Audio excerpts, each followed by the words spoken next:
The latest episode of Dragon Ball Super went to air last weekend, and a lot happened without much actually happening. Episode 68 was based around reviving King Kai. In short, he doesn't get revived. And that's basically the whole episode, although I do want to mention a few things that I found interesting. First of all, Bulma is building a time machine, or at least she was trying to. Beerus and Whis find out, and since they're massively against traveling through time, they destroy it. Normally this wouldn't mean much, but it could be a huge hint to what we'll be seeing in the next arc. Time travel is clearly illegal. Beerus and Whis don't like it, but regardless, Goku has done it so many times, and I don't think it would be a stretch to think that someone out there has had enough changing events throughout time and High's hit. That is one out of many ideas as to where the next arc could go, but the most revolutionary thing that happened wasn't even in this episode. It was actually in the next episode preview. We see a very brief shot of Kid Trunks. The only difference is he's no longer Kid Trunks, or at least he doesn't look like it. This is the only image we have, and it looks like he's throwing something, but more impressively, he's wearing a suit, and if anything, he looks a lot closer to the future Trunks that we just saw.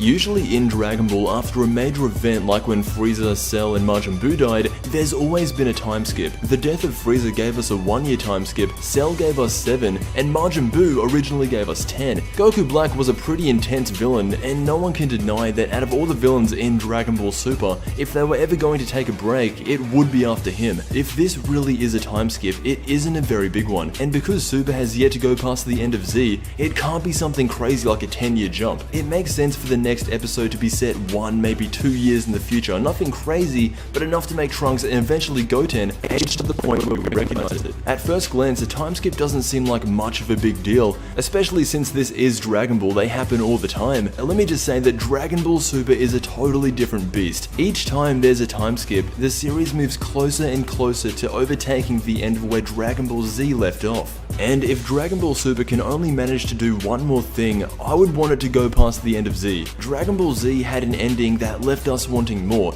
to the point where when I first saw it, I came back the next day expecting the story to continue, but instead Cartoon Network sent me all the way back to Raditz. Dragon Ball Super is the only chance left of going past the end of Z, and every time we get a time skip, it gets closer and closer. Progression is a beautiful thing, and to see Dragon Ball embracing it and finally moving on in the timeline is nice. It took a while, but it's nice. So the next episode of Dragon Ball Super is going to be the return of Aurelie. She's a character in Toriyama's other manga, so think of it as that one time in Dragon Ball Goku was going so fast on his Nimbus that he ended up in Penguin Village, except it's only going to be one episode. Anyway, that's what I got out of episode 68. In the preview for episode 69, I will say I'm really looking forward to episode 70 and